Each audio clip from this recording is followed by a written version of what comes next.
You're just tuning in. Rob Malinchuk, host of It's Your Call. Tonight talking about the power of blessing, the family blessing, a book written by Terry and Melissa Bone entitled The Power of Blessing, Discovering Your True Identity and Destiny in Christ. You can see it on the screen there. If you would like a copy of the book, I invite you to go to the website, powerofblessing.com. Again, you can see it on your screen there. Please check it out, and you can do a search there and get a copy of this book, get it in your hands. I know that, no pun intended, but you will find it a blessing in your life. Terry Bone is live with me in the studio. And Terry, just before we took the break, I want to deal with something real quick, and then we're going to talk about, we've talked about the words that we use in the power of blessing, but let's get down to how that actually practically is applied to our lives. But you know what? You said this, and it's so true. And I've heard so many people say it. You know what? When I come to Christ, old things are passed away. Behold, all things have become new. So those old things, they're gone. I don't deal with them. But you're saying something a little different.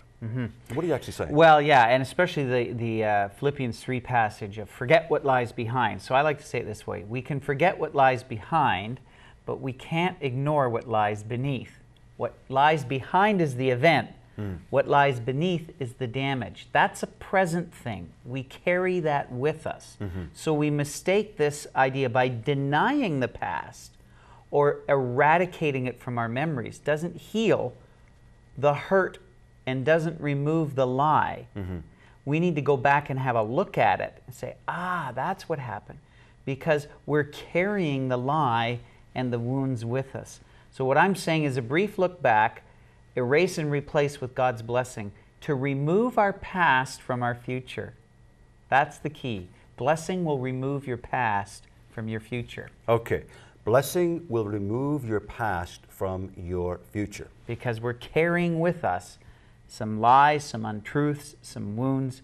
None of us has a perfect script yet. Okay. Louise is going to get you in just a second. So that being said, Terry, we're talking about words. Let's get right down to the other two components, deeds and then ceremonies. I call it the threefold cord of blessing. Words, deeds, and ceremonies. Words say it, deeds show it, ceremonies seal it. Okay, so words without actions are not enough when we're talking daily living and major blessings.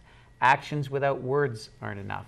Like, do you know your parents love you? Yeah, well, the bed's made, the dinner's on the table, and the key works when I open the door at night when I come home. So I guess they must love me because look what they're doing for me.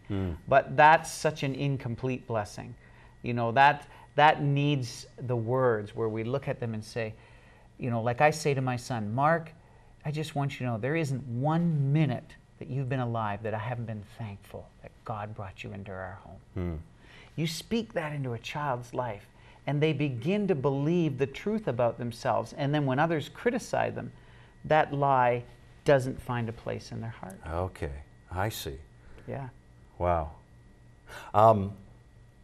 So the deed, now the ceremonies, did you just explain that to me right there? Well, yeah, the deeds, not so much, but the deeds, there needs to be actions that match that to show it, and also then the ceremonies, little, like a friend had a birthday party for me one time, and my wife knew what I liked, so it was just a small dinner party, 8 people, 4 couples, and after dessert, each of them had a written blessing.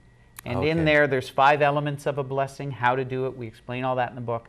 But, you know, it includes, you know, how much I value you as a person, and then picturing a special future. Trent and Smalley in their book, The Blessing, they talk about this. And so you picture that future and what God may do. And they had this ceremony, and they even gave me a little gift that went along with it. And so I still had that gift sitting on my shelf. So 6 years later, I remember that ceremony, that dinner party, where I can't even remember all the words, you see, but I remember the fact that 4 of my friends took the time to speak into my life, and I remember coming out of there, I know I'm loved, I know I'm valued, I know I'm going to succeed. It just cemented something I already knew because of the ceremony. I see.